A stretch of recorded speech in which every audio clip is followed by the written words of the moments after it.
আমাকে লাগাতার সোশ্যাল মিডিয়াতে ধর্ষণের হুমকি দেওয়া হচ্ছে বিভিন্ন প্রোফাইল থেকে, তাহলে যদি ঘুরে ফিরে ব্যাপারটা তো সেই নারী সুরক্ষা সেই এক ইনসিকিউরিটির জায়গাতে রইল, তাহলে সুরক্ষার জায়গাটা কোথায় আমাদের বদলাচ্ছে? কিছু তো বদলাচ্ছে না।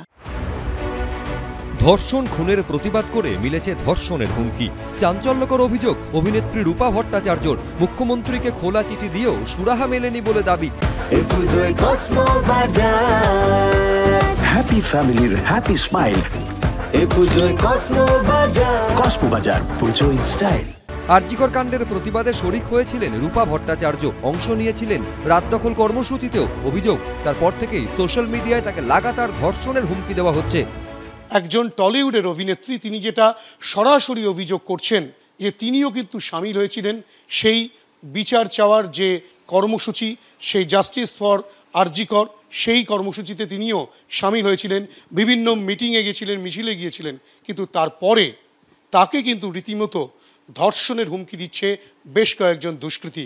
বিগত কিছুদিন ধরেই সোশ্যাল মিডিয়াতে বিভিন্ন প্রোফাইলে, আমার প্রোফাইলে নয় অন্যান্য মানুষের প্রোফাইলে, যাতে প্রতিটি মানুষ দেখতে পায়, এরকম বেশ কিছু অ্যাকাউন্ট থেকে অশ্লীল অশ্রাব্য ভাষায় আমাকে লক্ষ্য করে, আমাকে ট্যাগ করে বারবার ঘুরিয়ে ফিরিয়ে একটা কথাই বলা হচ্ছে, তুই মুখ কেন খুলছিস, দুর্নীতির বিরুদ্ধে তুই মুখ কেন খুলছিস।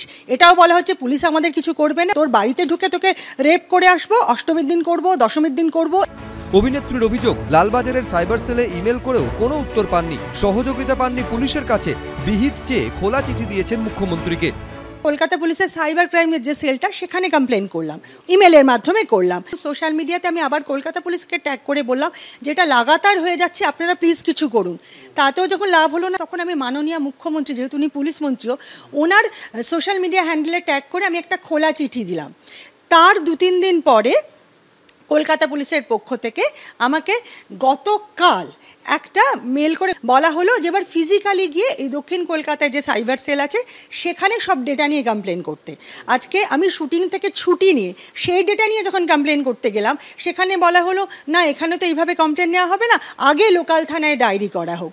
যে কোনো থানায় অভিযোগ করতে পারেন বা সেই যে কোনো মাধ্যমে অভিযোগ করতে পারেন, সেই ক্ষেত্রে উচিত 0 এফআইআর হিসেবে ট্রিট করে যে সংশ্লিষ্ট জুরিসডিকশনে সেটিকে পাঠিয়ে দেওয়া। অর্থাৎ এটা একটি প্রশাসনিক দায়িত্ব পুলিশের।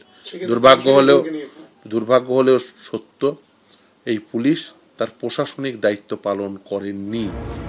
এই প্রসঙ্গে কলকাতা পুলিশের সাউথ সাবারবান ডিভিশনের সাইবার সেলের পক্ষ থেকে জানানো হয়েছে, অভিনেত্রী অভিযোগ জানাতে এসেছিলেন কিনা বা অভিযোগ নেওয়া হয়েছে না নেওয়া হয়নি তা খতিয়ে দেখা হচ্ছে। পাটুলি থানার পক্ষ থেকে জানানো হয়েছে, অভিনেত্রীকে অভিযোগ জানাতে বলে ফোন করা হয়েছে, এতে অভিযোগের তদন্ত হবে। কয়েক বছর আগে রূপা যোগ দেন বিজেপিতে। অভিনেত্রীর দাবি, বছর 3 আগে গেরুয়া শিবির ত্যাগ করেছেন। হিন্দোল দে, এবিপি আনন্দ, কলকাতা।